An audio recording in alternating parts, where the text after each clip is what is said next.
y ya estamos con una nueva columna de nuestro compañero Santiago Adano, que además es compositor de la cortina de este programa, Hermosa Cortina. Hola Santi, ¿cómo estás? Hola amigo, ¿cómo va eso? Muy bien, Bien, bien. ¿vos? Bien, por suerte. Tenemos una invitada. Tenemos una invitada que es María Coloca, ¿se pronuncia así? Sí, así se pronuncia. María Coloca, actriz, directora, cantante, que bueno, está acá porque fui a ver este fin de semana una obra que se llama La Falcón, una obra de teatro donde actúa y toca la guitarrista de Perro Pájaro, el proyecto mío, que forma parte de esta obra hace un montón de años, una obra que gira alrededor de la vida y la carrera de Ada Falcón, que me pareció súper emocionante, me pareció un trabajo hermoso, eh, y me pegó por varios lados. Por un lado, por el disfrute de la obra en particular, y por otro lado, por las cuestiones que plantea en torno a la vida de ella y cosas que a la luz de 2025 empiezan a permitir otras lecturas distintas que en la época en la que vivió ella. Ahora vamos a profundizar un poquito en la biografía de Ada Falcón, la emperatriz del tango, la joyita de Argentina, y charlar un poco con María acerca del trabajo de la obra y también de las cosas que fueron aprendiendo en el proceso de la vida de esta cantante icónica. Con ayuda de María, que por empezar, gracias por haber aceptado la invitación y gracias también por la obra, la pasé súper viéndola. No, gracias a ustedes por el espacio para poder también difundir el proyecto, que es importante en estos tiempos, para que venga más gente a ver la obra, que es una obra que hacemos hace 5 años con mucho amor, con mucho trabajo en equipo, cosa que tiene el teatro, ¿no? Conozco el paño. Es una historia interesante, ¿no? La de Falcón, ¿no? Bastante increíble, o creíble en realidad, Sí. pero es una historia apasionante. Yo, por supuesto, no vi la obra todavía, pero bueno, supongo que esta columna, los que están escuchando la radio van a poder enterarse un poco de qué va, ¿no? Y por supuesto ir a verla. Espero que sí, es la idea, que terminen convencidos. Aparentemente es una obra medio Highlander, como que parece que termina y después vuelve, parece que termina y después vuelve, lo cual es buena señal. Ya nos contará un poco María cuando se vuelve a hacer y eso. Y quería empezar, esto que decía, con ayuda de María, un poco a reconstruir un poco de la vida de Ada Falcón. Se llamaba Aida Elsa Ada Falcone, la madre, así en un intento de darle un nombre con más punch. Le pone el nombre artístico Ada Falcón, creo que estuvo bien, de hecho suena como mucho punch. Nació en Ituzaingó, en una estancia, y ya de muy chiquita desarrolló un talento muy especial para el canto. A los 4 años ya tiene una primera incursión en un escenario, sigue explorando ese lado artístico como promesa, ¿no? Una tipa que ya desde muy chiquita como que ya había en torno a ella una expectativa en relación con con su talento y con las posibilidades de su carrera. Y a mediados de la década del 30, ya con alrededor de 30 años, era una de las cantantes de tango más relevantes del momento. De hecho, es la tercera mujer en Argentina que graba un disco del género, después de Rosita Quiroga y Azucena Maizani, y antes de Tita Merelo, por ejemplo, ¿no? Como digo, una pionera en el género y también una pionera en relación con el género dentro del tango, que también, como sigue pasando, en entornos muy machistas. En el 29 empieza su relación laboral con Canaro, el compositor estrella del tango, el chabón que le compuso canciones a Gardel, por ejemplo. Hay un número que a mí me pareció muy flashero, que encontré, que es que en esa época de éxito muy grande que tuvo con Canaro, grababa 15 discos por mes. O sea, me parece absurdo, son esos números que son de otro planeta. ¿Cuándo Eh, dormía? no se sabe. Discos simples, obviamente, ¿no? No son Sí, los discos de ahora. lado A, lado B, pero Dos digo, es un canciones. número que te quiero ver, o sea, a mí no me pasa ni me pasará, y a mis amigos tampoco. Inspirado en ella, Canaro, por ejemplo, compone el vals Yo no sé qué me han hecho tus ojos, quería leer el final del vals, como un poco para entrar en la sintonía emocional, casi erótica, del vínculo de ellos, que está en este tango. Termina: yo no sé cuántas noches de insomnio en tus ojos pensando pasé, pero sé que al dormirme una noche con tus ojos pensando soñé. Yo no sé qué me han hecho tus ojos que me embrujan con su resplandor, solo sé que yo llevo en el alma tu imagen marcada con el fuego de amor. Ahí dijo cuando duerme y cuando no. Sí, exacto. Canaro era un tipo casado. En esto María me va a poder, si querés profundizar un poquito vos en el tema ese, con todo lo que implicaba en esa época y con todo lo que implicó para el vínculo de ellos dos. Sí, él siempre estuvo casado, nunca se quiso separar de la mujer, también por una cuestión, dicen, ¿no? De herencia. Eh, Dicen también que él arma su carrera con la fortuna de la mujer, que era francesa, que es justamente la que interpreta a Florencia Crady, tu compañera. La del Eh, chumbo. y ellos tuvieron un vínculo de amantes, digamos, durante 10 años, un vínculo sabido por todo el medio, que figuraba en las revistas, siempre se la criticaba mucho a Ada, no a él. O sea, la que estaba en falta era Ada por ser la amante y arruinar una familia. Eh, Él tenía hijas con su mujer y, y ella no soportaba. Ada siempre fue muy religiosa, no soportaba estar en ese lugar tan criticado. Entonces dice que uno de los motivos por los cuales ella se retira del canto es por esta presión social. Eh, si bien ha sido una mujer que creció también, o sea, siempre a la par de Canaro, pero sola, hizo una fortuna en una época eh, difícil para las mujeres, y sin embargo ella con los discos, con los shows, una de las mujeres más ricas que había.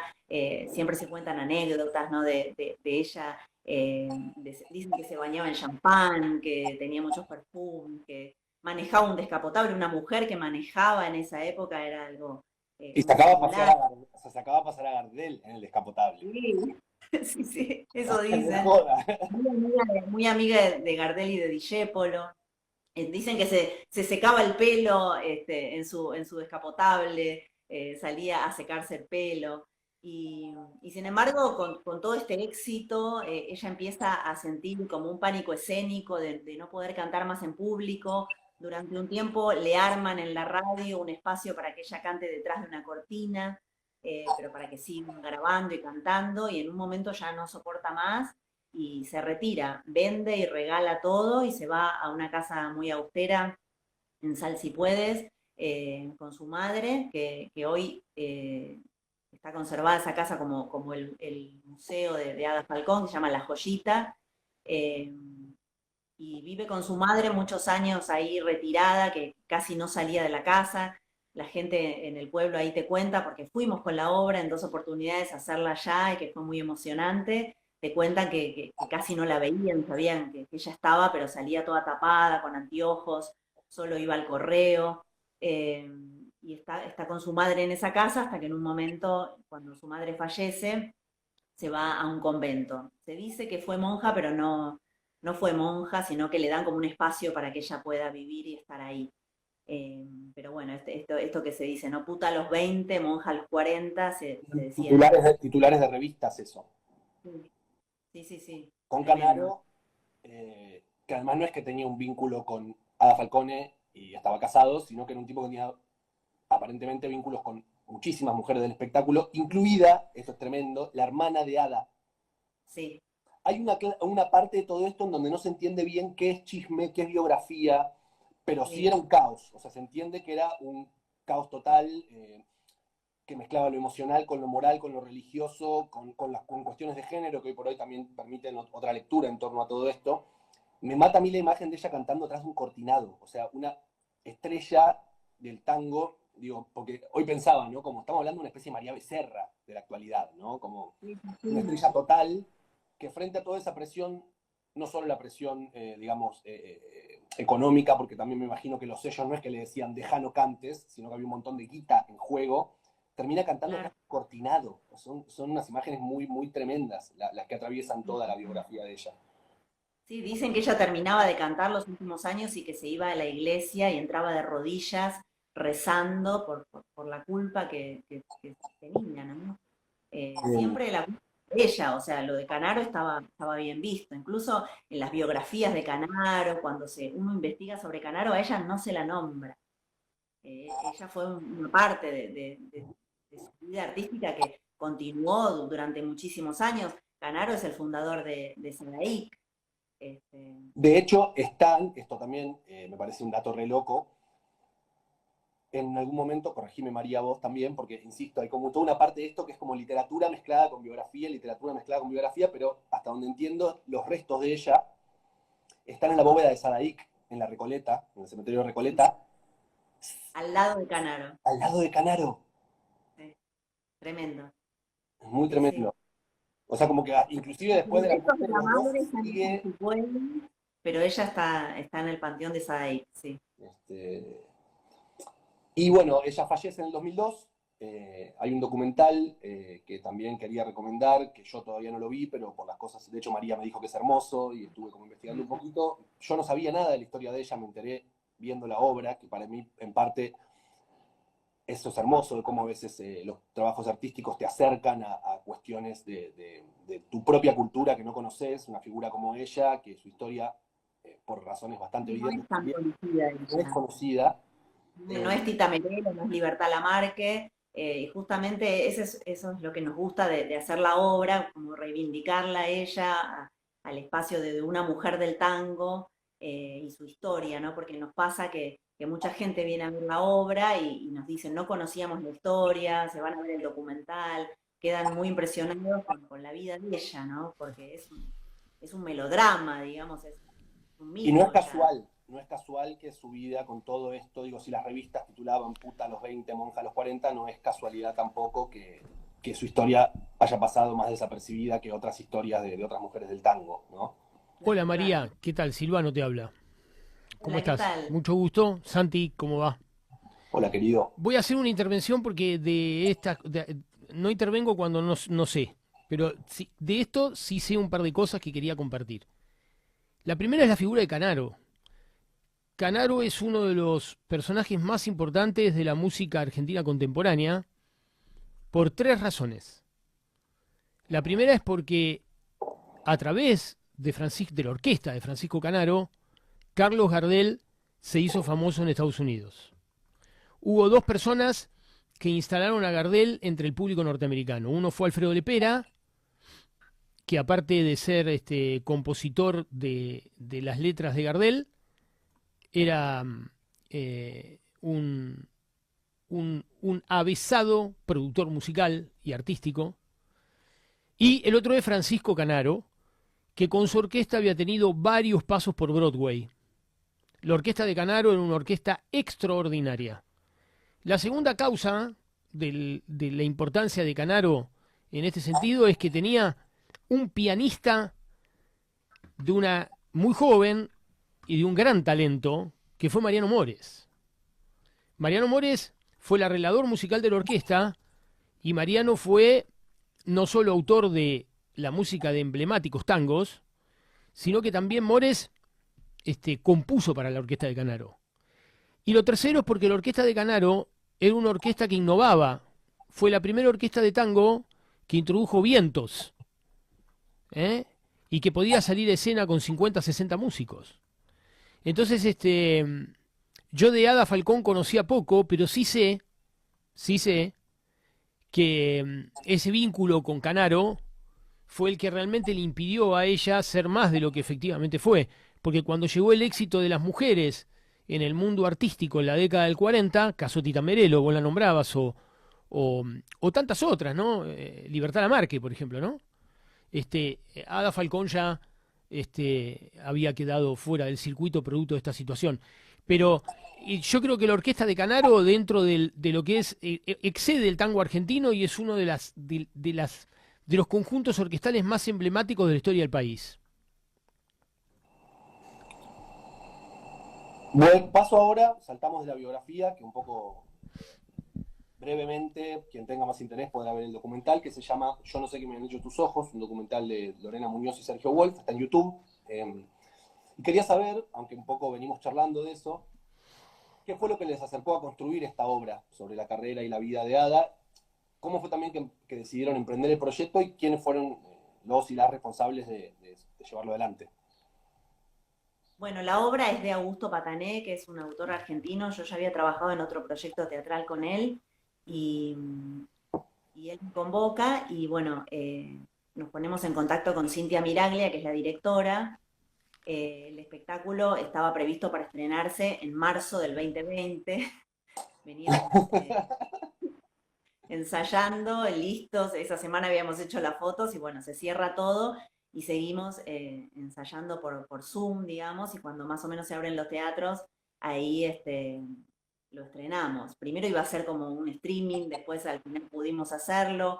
Siempre fue la idea del café concert, porque también la obra tiene como un viaje en el tiempo, digamos, el espectador, el vestuario, la escenografía y esto de las mesitas, con que pudieran tomar o comer algo, también era algo de la época, en los lugares donde cantaban estas cancionistas, porque la obra se desarrolla todo en un mismo espacio que podría ser el escenario, el cabaret, la radio, pero bueno, no pudimos hacerlo en ese momento con la comida, la bebida, por el tema de la pandemia, y ahora sí estamos pudiendo hacerlo así con almuerzo. Que de hecho a Eh, Fabril se le queda divino. sí, sí, sí, la verdad que es muy lindo el espacio. Eh, y bueno, también somos todos del palo del teatro, actores, músicos, entonces eso también hace que sea un espectáculo donde no está por separado, digamos, los músicos, los actores, todos hacemos todo, entonces eso le da un dinamismo y le da también esto de que las canciones van contando la historia, no solamente los textos y las escenas, sino que las canciones elegidas, que son las que hacía Ada Falcón, también cuentan parte de su vida, la mayoría son compuestas por Canaro, eh, y es muy loco eso, no sé qué me han hecho tus ojos, te quiero, andate, todas canciones que van narrando la vida y el vínculo de ellos tan difícil, ¿no? Eh, bueno, en el elenco también está, aparte de Florencia Crayen, Mónica Driolet, que hace de la madre, que es una especie de narradora que va contando como parte de la historia, porque la obra más que nada se centra en los 10 años de éxitos de ella, ¿no? Digamos, después la narradora cuenta un poco el final y esto de Sal si puedes cuando ella se retira. Después tenemos a Federico Justo, que aparte de tocar la guitarra, hace una especie de presentador, porque en esa época se usaba mucho los presentadores, digamos, en las radios, en los shows, y también es una especie también de Ignacio Corsini, ¿no? Como un homenaje también a los cantantes Ujú. de la época. Carlos Ledra, que interpreta a Canaro, también no solo es Canaro, sino es un poco Gardel también, porque canta, Canaro no cantaba y él en la obra canta, también toca el guitarrón. Eh, es un gran homenaje al tango y a las figuras de esa época, ¿no? También está Victoria Páez, que interpreta a una de las hermanas. En la obra hay una hermana, pero en la vida real de ella tenía dos hermanas que también se dedicaban a la música. La madre intentaba que cualquiera de ellas fuera famosa. Y se dice también que cuando Ada se retira, una de ellas, que también dicen su amante de Canaro, ocupa un poco el espacio de ella. Dicen que iba por los pueblos diciendo que era Ada. Incluso hay fotos de Adelma con las joyas de Ada que uno ve en otras fotos. eh, Cosas de la época, ¿no? Qué locura. O Eh, sea, tiene muchas escenas muy potentes, muy literarias todo. Sí, sí, todo está basado como en los mitos y en las cosas que el autor encontró de la vida de ella, ¿no? De ujú. cosas que se dicen, que se fue armando, digamos, con el paso del tiempo. María, ¿podemos recordar días, horarios, lugar y dónde compran las entradas? Sí. La próxima función, que va a ser la última de este año, es el domingo 9 de noviembre a las 13 horas en Hasta Trilce, en el barrio de Boedo, Masa 177. Las entradas se compran por alternativa teatral, son muy accesibles, hay descuentos para jubilados y estudiantes. Y también está la opción de poder almorzar, que no es obligatorio, el que quiere puede almorzar o no, o tomar algo. Ujú. La función es a las 13, pero se abre la puerta a las 12 por si quieren Comer. ir pidiendo, digamos. Última función del año. Última función del año. Bueno, a los que nos están escuchando, ténganlo en cuenta porque si no se la pierden, ¿saben? Se la pierden por mucho tiempo. Eh, bueno, qué interesante, la verdad que es muy interesante siempre, sobre todo las historias eh, que se resignifican con el tiempo, ¿no? Como la historia de Falcón, ¿no? Que yo creo, intuyo, ustedes me dirán, sobre todo vos, María, em, que hoy se puede ver con otros ojos por qué Falcón tuvo que retirarse, ¿no? Sí, sí. Digamos, hoy suena muy lejano, pero bueno, difícil también para una mujer ser la amante en esa época Ujú, de un gran artista, una persona con tanto poder ujú, que decidió mucho seguramente sobre su carrera. eh, y bueno, es lindo también y la obra, por eso se eligió también contar como los años de éxito, es un gran homenaje a ella y a poder quedarse, ¿no? Con su música, con su arte, con su gran interpretación, porque una persona no solo la voz que tenía, sino la forma de interpretar. eh, Uno escucha sus ujú. grabaciones y te llega mucho, o sea, cada cosa, como la decía, como la sentía, ¿no? Sí, merecido homenaje. Santi, María, ¿algo más que quieran decir? ¿Quedó algo en el No, tintero? agrego a esto que decía María como espectador que también termina siendo un homenaje no solo a su obra y a su capacidad interpretativa, sino que también un poco esto te acerca la posibilidad de una reivindicación medio fantasmal también de lo que podría haber sido sin este grillete de ser la Claro. amante de un tipo poderoso. Y en ese sentido siento que es interesante poder seguir replicando eh, la figura de ella con esta clave y darle valor nuevo, no solo por lo que fue, sino también por lo que podría haber sido. Ujú. Sí. Bueno, María, muchas gracias. Gracias, Santi, por esta columna hermosa. Eh, Ojalá que los que nos están escuchando se puedan acercar a la obra de Falcón y también a la obra de teatro que están haciendo este 9 de noviembre. Bueno, gracias a ustedes por el espacio. Abrazos enormes.